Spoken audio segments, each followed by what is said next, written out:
Buenos días, mi nombre es Mariana, soy residente de segundo, mi compañera es Natalia, residente de primero. Ahí está. Bueno, nosotras vamos a desarrollar el Ateneo de hoy. El tema es el rol del laboratorio en las enfermedades neurodegenerativas y nos vamos a enfocar principalmente en la enfermedad de Alzheimer.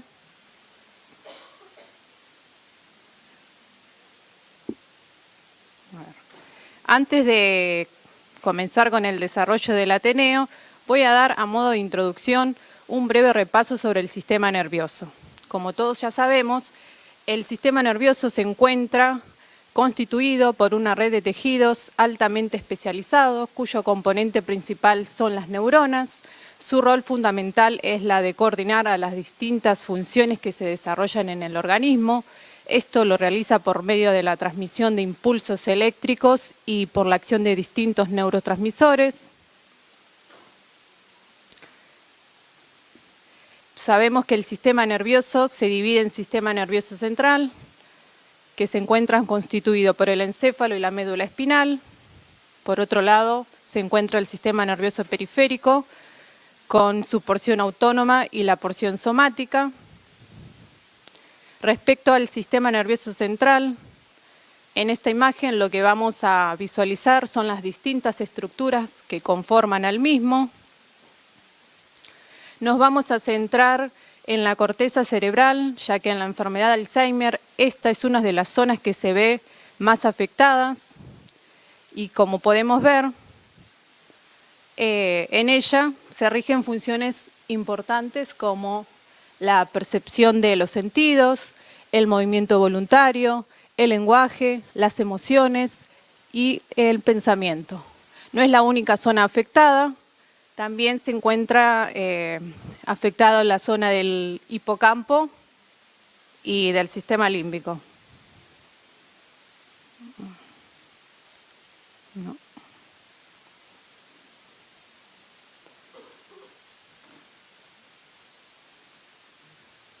Bueno, con respecto al sistema nervioso periférico, su función es la de conectar el sistema nervioso central a los miembros y a los órganos.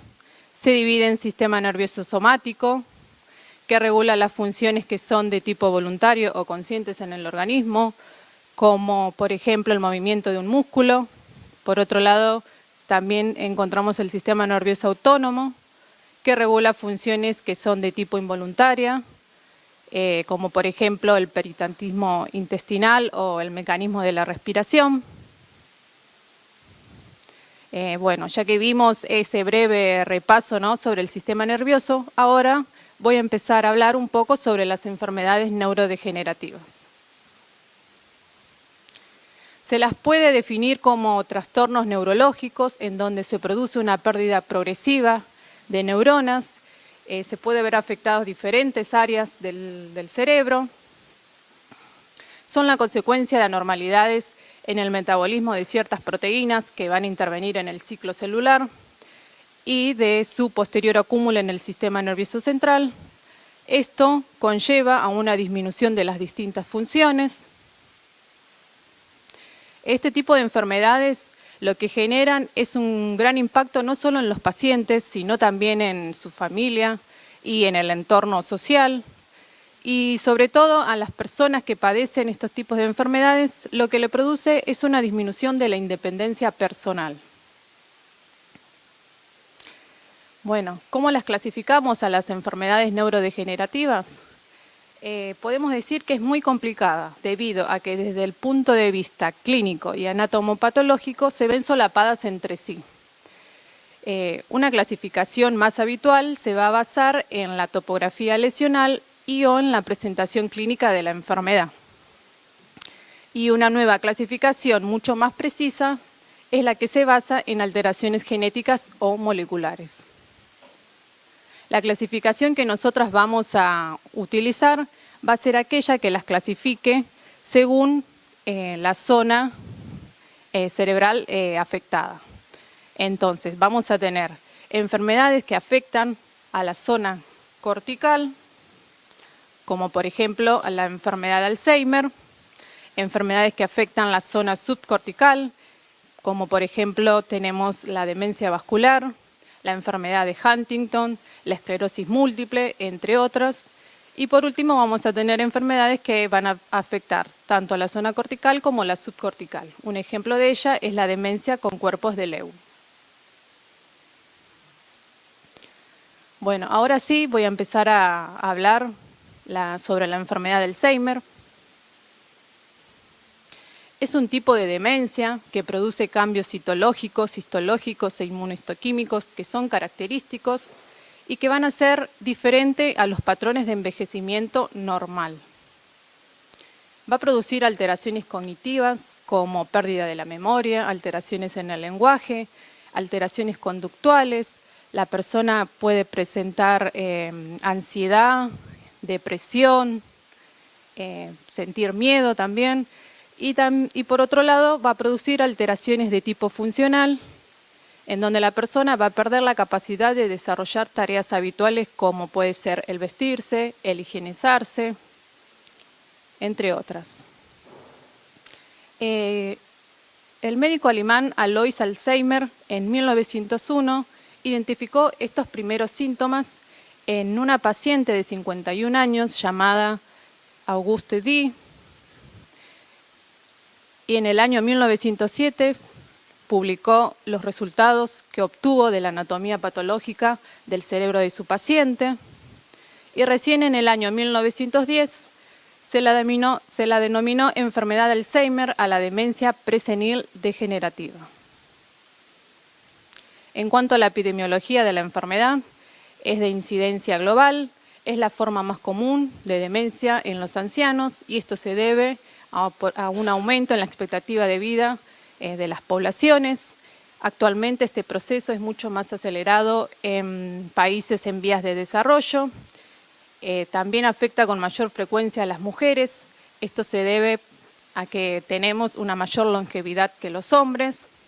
Y con respecto a estudios epidemiológicos, se ha demostrado que la posibilidad de padecer demencia antes de los 60 años es baja, pero esta incidencia se duplica cada 5 años a partir de los 60 años. Y según datos de la Sociedad Neurológica Argentina, la prevalencia de enfermedad de Alzheimer en personas mayores de 65 años representa un 5,85% respecto de los pacientes que padecen algún tipo de demencia.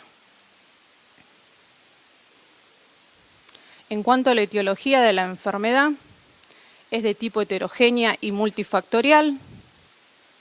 Vamos a tener enfermedad de Alzheimer tipo hereditario familiar, que se va a caracterizar por presentar un inicio precoz, generalmente menor a los 60 años. Se ven mutaciones en genes que codifican para proteínas como la proteína precursora del amiloide, la presenilina 1 y la presenilina 2. Por otro lado, también vamos a tener el Alzheimer de tipo esporádico, que presenta un inicio tardío, se ve influenciado por factores ambientales y también se observa un factor de susceptibilidad genético como es el gen de la ApoE. Este tema lo va a desarrollar mi compañera más adelante. ¿Cuáles son los factores implicados en la etiopatogenia de la enfermedad?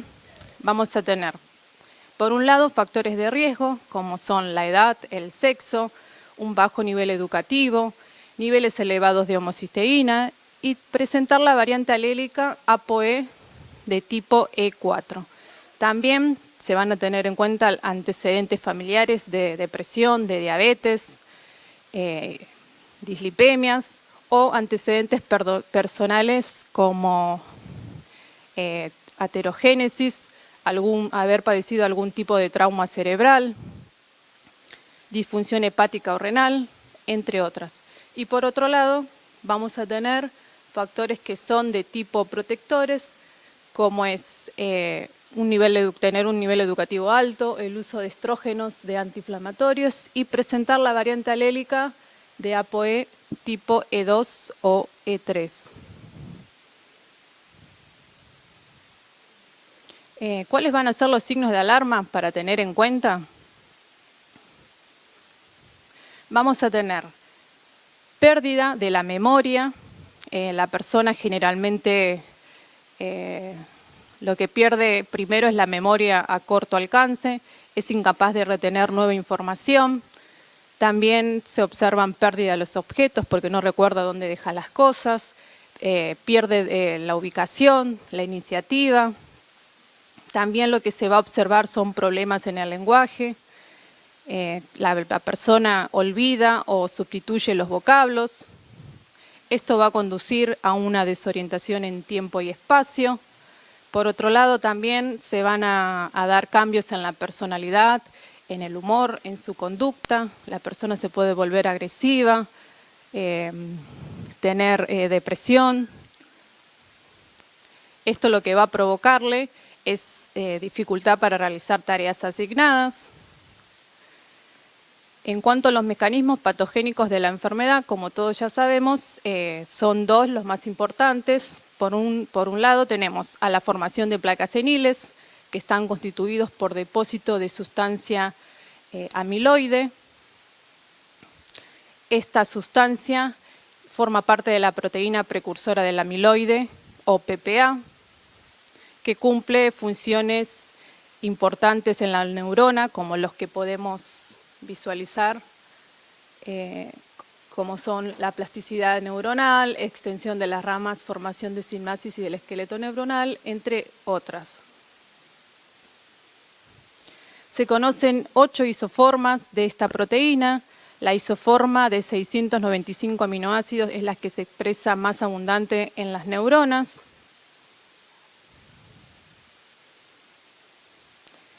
Como vimos anteriormente, en la enfermedad de Alzheimer con variante de inicio precoz, las mutaciones lo que van a generar es una producción excesiva de beta-amiloide o de derivados largos del polipéptido.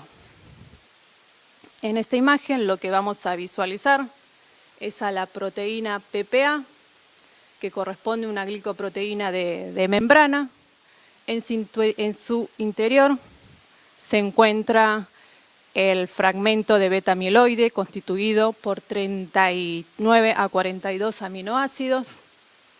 Con respecto a la parte soluble de la proteína que se encuentra en el medio extracelular, lo que va a sufrir es una proteólisis de tipo parcial por acción de enzimas secretasas. Entonces, el mecanismo de procesamiento de la PPA puede ser de dos tipos. Uno de tipo amiloidogénico y otro de tipo no amiloidogénico. ¿De qué va a depender? Del tipo de enzima secretasa que lleva a cabo el clivaje de la PPA. Entonces,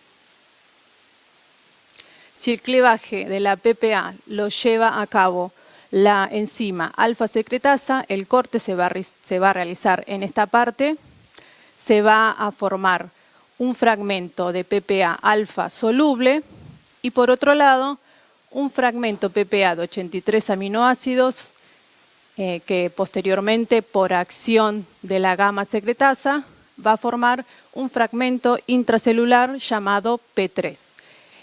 Todo esto va a corresponder al procesamiento de tipo no amiloidogénico.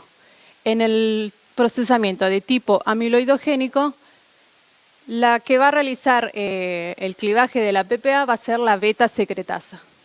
Entonces, se va a formar por un lado un fragmento de PPA beta soluble y por otro lado un fragmento PPA carboxiterminal de 99 aminoácidos, que es lo que observamos acá, y por acción de la gamma secretasa lo que va a producir son fragmentos de beta amiloide de 40 y 42 aminoácidos.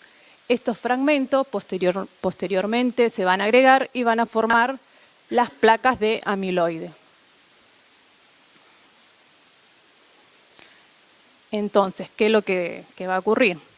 Este depósito de amiloide lo que va a provocar son alteraciones a nivel de la célula, como pueden ser las pérdidas de las conexiones y la posterior muerte de la neurona.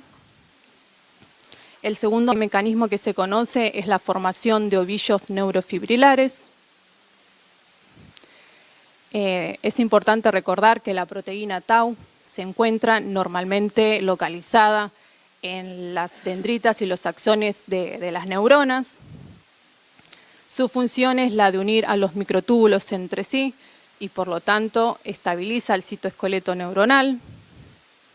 Como podemos ver en la siguiente imagen, en una neurona sana vamos a tener esas moléculas de proteína tau formando parte del microtúbulo, estabilizándolo.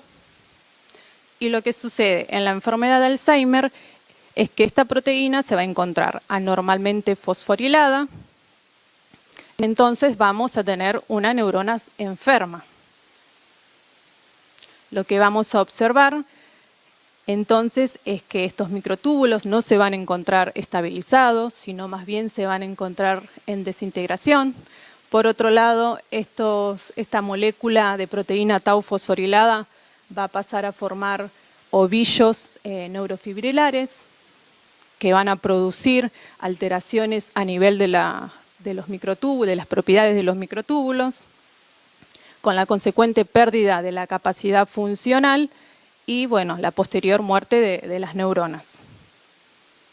Entonces, lo que va a ocurrir con la presencia de las placas de beta-amiloide junto con los ovillos neurofibrilares es una pérdida progresiva de las neuronas que se van a encontrar localizadas principalmente en la zona del córtico cerebral y del hipocampo y del sistema límbico.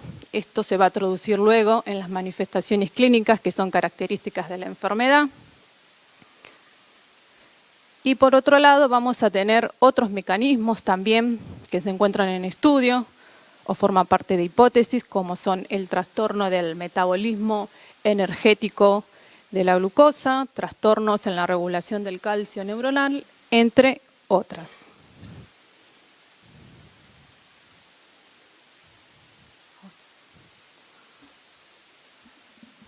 Ahora mi compañera va a pasar a desarrollar el tema de la apolipoproteína E.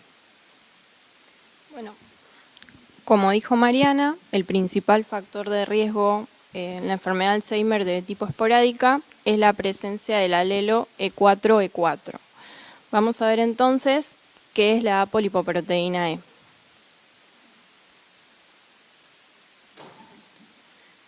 Es una lipoproteína pequeña cuyo gen que la codifica se encuentra localizado en el brazo largo del cromosoma 19.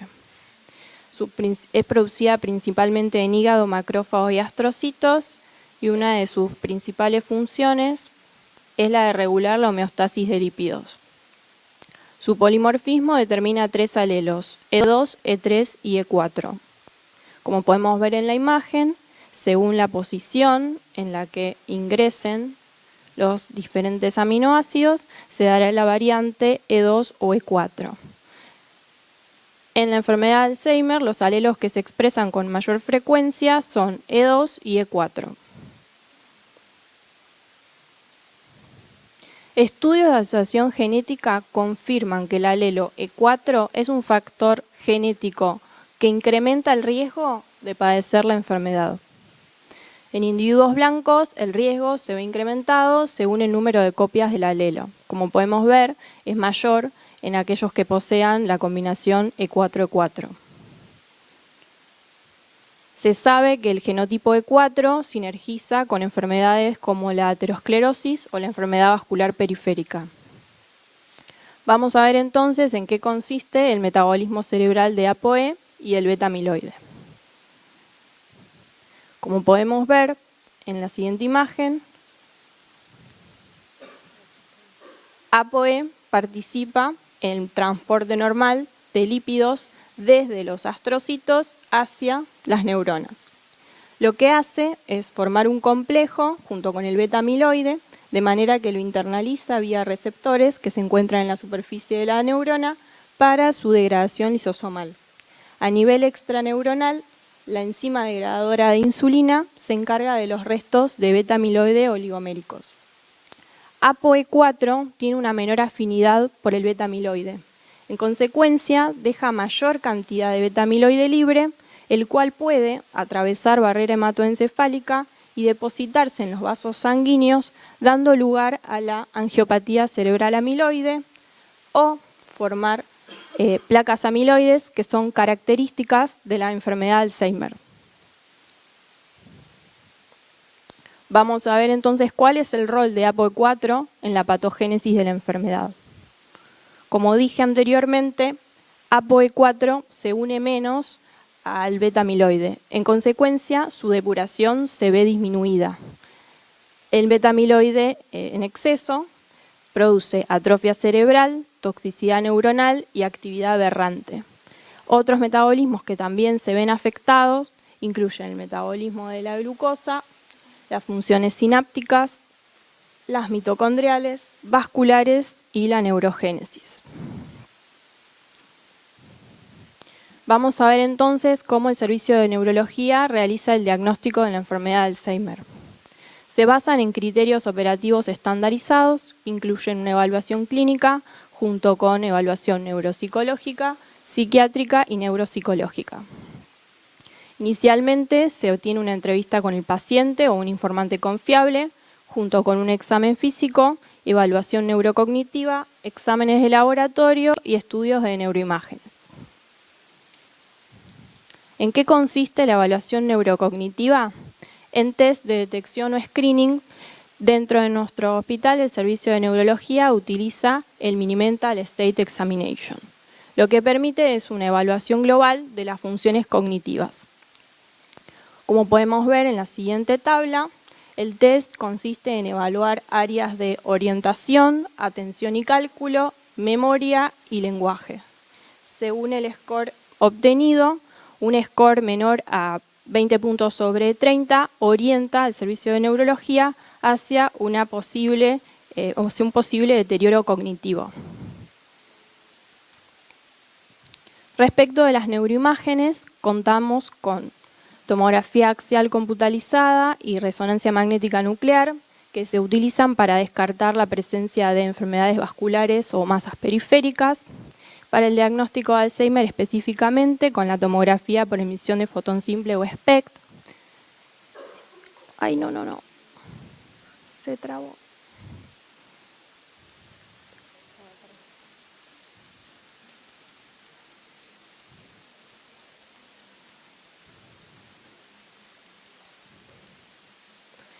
Y con la tomografía por emisión de positrones o PET.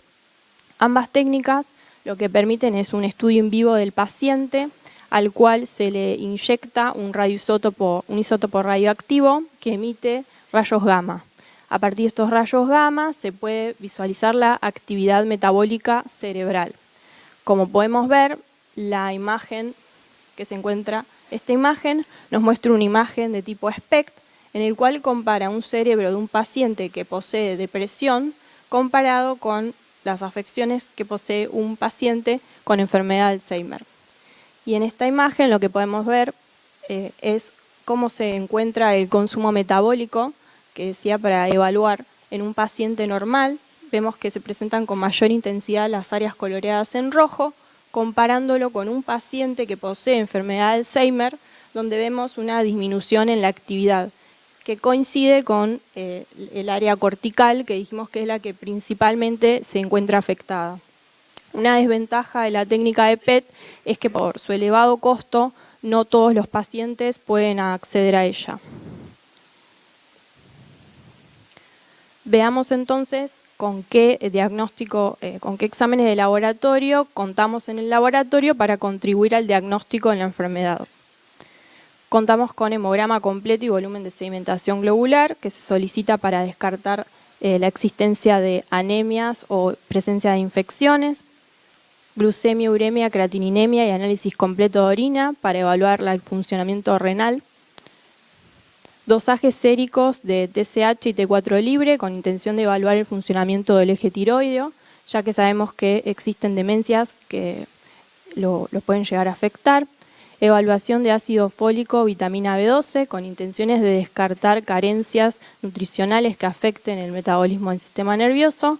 Y homocisteína, ya que es un factor de riesgo cardiovascular que se encuentra implicado dentro de los riesgos. También se va a solicitar serología de hepatitis B, BRL, VIH y Chagas, ya que pacientes con patologías de este tipo pueden llegar a presentar imágenes compatibles con masas secundarias. Bueno, en el laboratorio de biología molecular contamos con la técnica de genotipificación de ApoE. ¿En qué consiste? Es una PCR de tipo multiplex que no requiere purificación de DNA y la muestra que se utiliza es sangre con anticoagulante ETA, que es lo que equivale a un tubo de hemograma. A futuro se desea implementar esta técnica con muestras de saliva que se puedan obtener directamente en el consultorio, evitando citar al paciente para una extracción de sangre. Como podemos ver, esta es una imagen del inserto. Lo que nos interesa detectar es la presencia de la combinación alélica E4-E4. Vamos a ver entonces algunos de los resultados que se obtuvieron en el hospital. Como podemos ver en la imagen, en el paciente tipo 1, recuadrado en rojo, se presentó la combinación factor de riesgo E4-E4. En el segundo caso, una combinación, quiero decir que una característica de la combinación E4-E4 es la presencia de la banda 444, que se suma al paciente 2 que padece la combinación E3-E4, la banda 112. En el caso de los pacientes 3, 4 y 5, la combinación E3-E3. Y en el caso del paciente 6, la combinación E2-E3. Bueno, ¿cuáles son los genotipos que se obtuvieron en el hospital? Queremos contarles que para realizar este estudio, la genotipificación de ApoE se lo solicitó a todos los pacientes que inicialmente realizaron una consulta con el servicio de neurología y que presentaron un score compatible con una posible enfermedad de Alzheimer. Estos pacientes fueron derivados a la unidad traslacional de medicina en la que se encuentra el consultorio de memoria. Allí se les solicitó a todos los pacientes los exámenes de laboratorio complementarios que anteriormente les mencioné y en todos los casos estos resultados fueron normales. Vamos a conocer entonces la prevalencia de los genotipos de ApoE en el hospital. El periodo de estudio comprende un año, de julio del año pasado al corriente, en el cual se analizaron 69 muestras en pacientes que comprenden un rango etario de 53 a 94 años, de los cuales 53 son mujeres y 16 varones. Veamos entonces. Un 7% de los pacientes presentó la combinación de factor de riesgo E4-E4. Un 28% presentó la combinación heterocigota E3-E4 y un 4% presentó la combinación E2-E4. Según datos de investigación actual, el alelo E4 con sus respectivas combinaciones se encuentra implicado en el 50% de los pacientes que padecen enfermedad de Alzheimer. Se cree que el 50% restante estaría implicada la enzima degradadora de insulina OIDE, que como vimos anteriormente también participa en el metabolismo del beta-amiloide. Es importante tener en cuenta que los pacientes que presenten esta combinación presentarán mayor deterioro cognitivo, por lo cual tendrán un peor pronóstico y será más y responderán menos al tratamiento.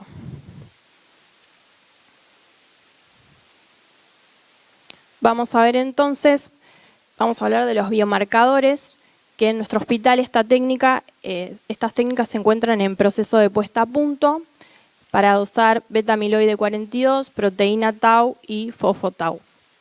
¿Qué es lo que nos van a permitir estos biomarcadores? Realizar un diagnóstico biológico precoz, es decir, años antes de que se manifieste la sintomatología clínica de la enfermedad de Alzheimer. El tipo de muestra que se utiliza es líquido cefalorraquídeo. Respecto al dosaje de beta-amiloide 42, la disminución de los valores en el líquido se correlaciona con enfermedad de Alzheimer independientemente del punto de corte del kit utilizado. Tenemos que tener en cuenta que existen limitaciones como ser oscilación circadiana, inestabilidad de la muestra y vida media corta en el líquido cefalorraquídeo. Los valores de beta-amiloide 42 son el primer parámetro que se va a ver afectado en los pacientes que presenten enfermedad de Alzheimer. Respecto de la proteína tau total, sabemos que se encuentra incrementada en sujetos con deterioro de tipo Alzheimer y las técnicas que se utilizan detectan a sus 6 isoformas. La tau fosforilada es más específica que la tau total y se detecta en aquellas secuencias que se encuentren fosforiladas en al menos el aminoácido 181. Sabemos que un paciente que posea valores de beta-amiloide 42 disminuidos junto con un aumento de la tau fosforilada, ineludiblemente va a tener diagnóstico de Alzheimer. En todos los casos, la técnica que se utiliza es una ELISA de tipo sándwich. Para ir finalizando, vamos a ver respecto del tratamiento en qué consiste. El tratamiento es sintomático porque lamentablemente sabemos que no existe cura para la enfermedad de Alzheimer, por lo cual se utilizan los siguientes fármacos de soporte, como los inhibidores reversibles de las colinesterasas, entre ellos el donepezilo. Y agentes moduladores de glutamato, como la memantina, que se reservan para los casos más severos de enfermedad de Alzheimer. Actualmente se encuentran en fase de investigación los siguientes compuestos que se presentan como terapias prometedoras a futuro, que son los inhibidores de las gamas secretasas, los anticuerpos monoclonales humanizados contra el beta-amiloide y moléculas que generen cambios a nivel estructural de ApoE4, generando efectos menos nocivos de esta al transformarla en ApoE3 o E2.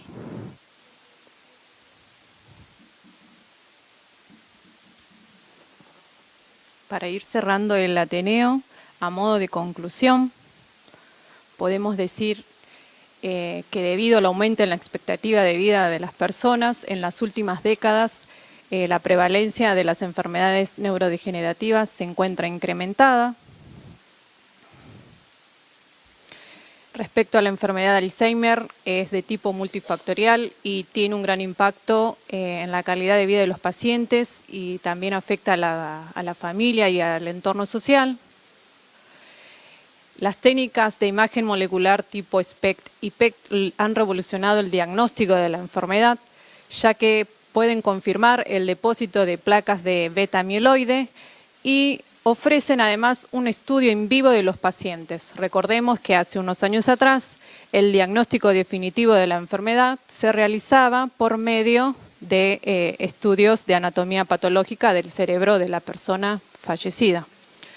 Sin embargo, debido al alto costo, ¿no?, de estas técnicas, no es accesible para toda la población.